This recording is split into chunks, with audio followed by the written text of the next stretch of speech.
Okay, hopefully we'll conclude here. We're in chapter 9 of How to Read the Bible for All It's Worth. We're on slide number 35, talking about food laws, okay? They give an example here of Leviticus 11, verse 70. And the pig, though it has a divided hoof, does not chew the cud. It is unclean for you, okay? The food laws have a serious protective purpose. And so they give some examples here, okay? The vast majority of the food laws prohibited are those that, number one, are more likely to carry disease in the arid climate of the Sinai desert and the land of Canaan. Number two, are foolishly uneconomical to raise as food in a particular agrarian context of the Sinai desert or the land of Canaan. Number three, are foods favored for religious sacrifice by groups whose practice the Israelites were not to copy. Number four, the food laws undoubtedly kept Israel away from certain allergies. The desert did not contain many pollens to bother the Israelite pulmonary tract, but it did contain some animals whose meat could irritate their digestive system. It is interesting to note that the main source of Israel's meat, the lamb, is the least allergenic of the meats, according to the specialists in food allergies. Okay, so in other words, this is pre-germ theory. This is pre-modern medicine. And yet, the wisdom of Almighty God to keep the Israelites from eating certain things that could harm them and directing them toward things that could help them. Okay, what was, as I'm recording this, we're right in the middle of the coronavirus pandemic. One of the things that the Israelites were prevented from eating was the bat. What has been tied to the coronavirus? The eating of the bat by Chinese people. In other words, God's wisdom, despite the fact that it seems backward and non-modern and non-progressive, okay, is the most progressive form of knowledge and wisdom in the universe, if you just obey it. So just simple things like that, I just find it, kind of interesting, okay? A lot of these laws, on top of the health reasons, though, were religious in nature. Okay, so they give the example on slide number 36. Laws about the shedding of blood. Okay, they give Exodus 29 verses 10 through 12, which says, "Bring the bull to the front of the tent of meeting, and Aaron and his sons shall lay their hands on its head.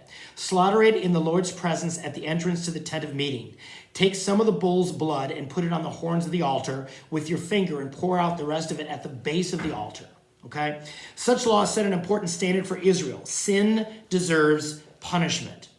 God revealed through the law that the one who sins against God does not deserve to live.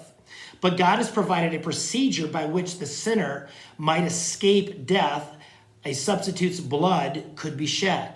The Old Testament law that required a substitutionary sacrifice set a precedent for the work of Christ's substitutionary atonement. Okay, so the Old Testament law gives a vivid background. Okay, so again, trying to show that the Old Testament law, as it pertains to the shedding of blood, basically points to the principle that if you sin, there are consequences.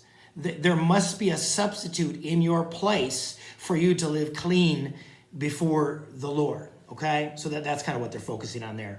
Slide number 37, unusual prohibitions. Okay, do not cook a young goat in its mother's milk. Deuteronomy 14:21. That's interesting, isn't it? What's wrong with that? Okay, what about do not mate different kinds of animals?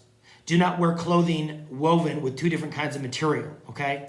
These and other prohibitions were designed to forbid the Israelites to engage in the fertility cult practices of the Canaanites, who cooked young goats in its mother's milk, okay? They mated different kinds of animals. They wore clothing with different kinds of material. Again, some of this might be like, with modernized, well, what's the big deal, okay? You have to realize that God was taking a people out of paganism, right? Out of Egypt, calling them a people, separating them as a people called by his name, called to be holy, called to be pure, called to be clean. And he's trying to prevent them from engaging in some of these practices that would cause paganism to seep back in. Okay, that's the purposes of many of these. Okay, and they give more specificity in the next slide. Okay, the sympathetic magic of the Canaanites, the idea that symbolic actions can influence the gods and nature. They thought that boiling a goat kid in its mother's milk would magically ensure the continuing fertility of the flock. Mixing animal breeds, seeds, or materials was thought to marry them, to magically produce offspring, to yield agricultural bounty for the future. God would not bless his people if they practiced such nonsense, okay? Knowing the intention of these laws to keep the Israelites from being led into Canaanite religion that stood so utterly over against God and his practices helps you to see that they're not arbitrary, but crucial, and to the original recipients, graciously beneficial, okay, to understand those. And then slide number 40, a summary, some do's and don'ts when you're trying to interpret the Old Testament law. Number 4, do see God's justice, love, and high standards revealed in the Old Testament law. 6, don't forget to see God's mercy is made equal to the severity of the standards. 7, do see that the Old Testament law is a paradigm, providing examples of the full range of expected behavior. 8, don't see the Old Testament law as complete. It's not technically comprehensive. Okay? Oh, you know what? I skipped on something here. I'm sorry about that. Okay, after you're done with that, go to slide number 39. I skipped over 1 through 4. I just realized that, okay? So if you're on slide number 39, I feel like Willy Wonka right now. Wait, strike that, reverse it, let's go on. Okay, we're on slide number 39. Do's and don'ts. Okay, number 1, do see the Old Testament law as God's fully inspired word for you. 2, don't see the Old Testament law as God's direct command to you. 3, do see the Old Testament law as the basis for the Old Covenant and therefore for Israel's history. 4, don't see the Old Testament law as binding on Christians in the New Covenant, except where specifically renewed. Okay? Again, a great example of that is the Old Testament laws concerning sexuality, in particular, dealing with homosexuality. It's prohibited in Leviticus 18, in Leviticus 20, and it's also prohibited in Romans chapter 1, 1 Corinthians, 1 Timothy. Okay, there's, in other words, when you see a particular behavior condemned or you commanded not to do in the Old Testament and it's repeated in the New, it's pretty clear here that Old Testament law applies to you today, okay? And then in conclusion, slide number 41. I realize we kind of got all this mixed up a little bit, but slide number 41, do's and don'ts. Number 9, do remember that the essence of the law, the 10 Commandments, and the other 2 chief laws. What are the other 2 chief laws? Love the Lord thy God with all thy heart, soul, mind, and strength. Number 2, love thy neighbor as yourself, okay? It's repeated in the prophets and renewed in the New Testament, so it applies to today. Number 10, don't expect the Old Testament law to be cited frequently by the prophets or the New Testament. Legal citation was first introduced in the Roman era, long after the Old Testament was complete, okay? Number 11, do see the Old Testament law as a generous gift to Israel, bringing much blessing when obeyed. And number 12, don't see the Old Testament law as a grouping of arbitrary, annoying regulations limiting people's freedom, okay?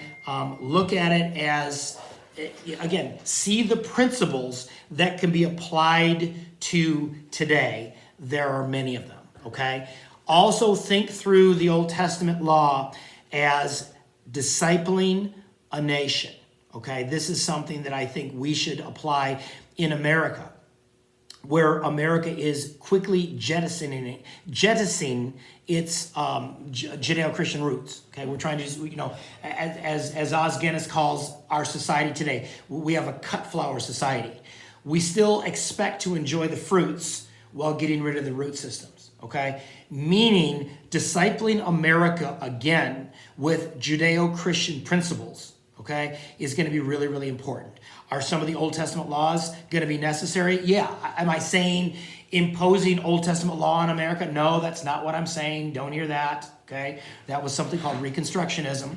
However, there are principles there that lead to the greatest degree of human flourishing, and we would do well to be a people that can help disciple others to understand that's very, very important. So hopefully this helped you understand the Old Testament law. Hopefully you've got a greater sense of appreciation for it.